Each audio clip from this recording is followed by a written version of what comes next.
Something completely new, to me anyway, metal cardbot. I know nothing about this. It looks kind of like a mix of Transformers and Pokemon, maybe Digimon, who knows, but crucially, maybe even unsurprisingly, they've got toys. These were sent to me by writer extraordinaire Joseph England, so thank you, Joseph. Let's have a look at these two chunky boys. First up is Phoenix Fire, a robot who wears their alt mode on their sleeve, but mostly on their shoulders. I really do like the approach to the robot mode here. Small torso and head, huge shoulders and legs. The shoulders are pretty robust too. I was expecting these big truck pieces to drastically inhibit the movement, but it isn't that bad, so even I can be wrong sometimes, as hard as that may be for you to hear. Weapons wise, we've got this fairly awkward big cannon handgun thing. Clearly, we're just going to be unfolding this later, but there's a good amount of detail on it. In fact, the whole toy just has a very distinct, intentional tactile sculpt. It all feels very sturdy. The other main gimmick is in these cards, which are used to power up our pals here. Snap off the top card, which can apparently trigger sounds on some wearable doodad sold separately, and you're left with this little thing that transforms into a, a shield. I will say the bumper pieces around the wrists being used to plug the shield into the arm, wonderful. So with their big gun and now with this fire hammer shield, they look pretty good. I like them. Transformation is a bit of a joy, if I'm being honest, nothing much to it. We're just snapping those legs together, popping in the feet and the heels, before turning the torso 180 and folding everything together. The arms help form the back bumper and we've got a very handsome little fire truck. Now I imagine if this is your first time seeing these toys, you've got a pretty visceral reaction to the front of Phoenix Fire here. Me, I'm not a fan of the eyes on the windshield. It probably makes me sound like a real curmudgeon, but it skews too young for me. It's real Lightning McQueen energy. And I know how that sounds coming from a 42-year-old man who reviews toys on the internet, but it takes away the edge from what is a pretty cool vehicle mode. The sculpt on the sides here, though, is great. And extending the cannon out, we've got a ladder or a big hose thing. I think it really is quite charming.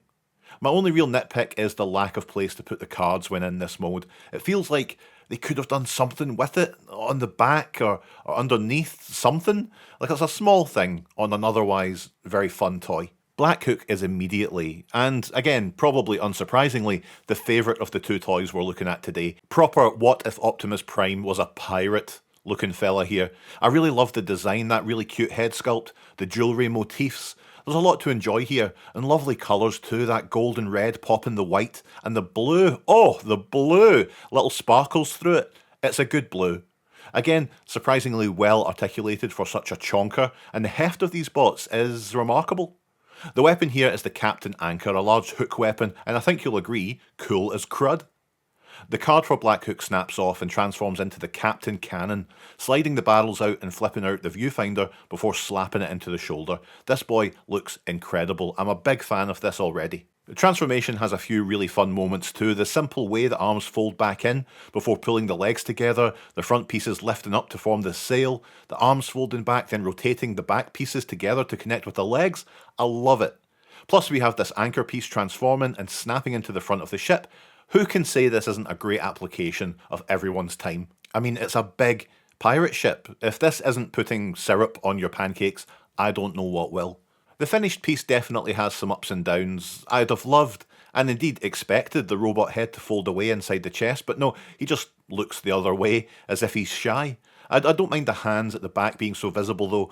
Similar to Phoenix Fire, I think it's fine for larger, simpler toys like this to have these quirks and look like they can transform into something. We even have the same eye motif on the sides, but it's nowhere near as polarising as the eyes on Phoenix Fire. If anything, it kind of elevates it. Again, it feels like they could have been close to integrating the cards with the vehicle mode, which is a little bit frustrating, but we have to live with it. So a wee lesson for you all there. Also, the cards, I don't know what it is, but they're just thick enough, and the plastic together, they're just satisfying to hold and to mess with, and the clicky sounds they make, very nice.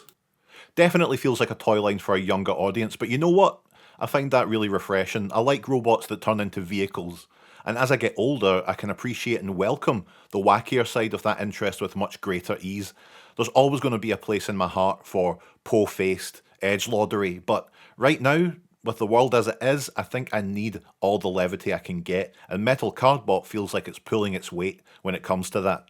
So thanks again to Joseph for the toys. Why not listen to the Secret Hot Tub podcast where I interview Joseph about writing comics as well as other guff. Bye.